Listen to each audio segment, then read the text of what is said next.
Hi everyone, welcome to our channel, and if you are new here, consider subscribing and hit the ring bell for the notifications of new videos. So Diwali is coming and we are going to decorate a diya. So for that you need a diya and some acrylic colors. So let's begin.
And if you are liking this video, please give it a thumbs up and do subscribe to our channel.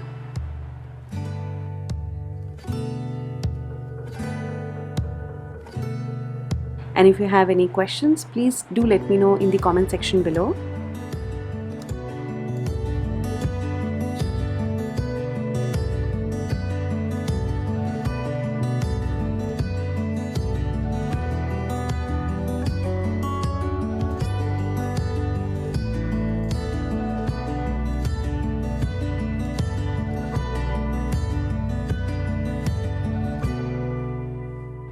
So thank you so much guys for watching this video. I hope you like this one, and if you like it, please give it a thumbs up and do subscribe to our channel.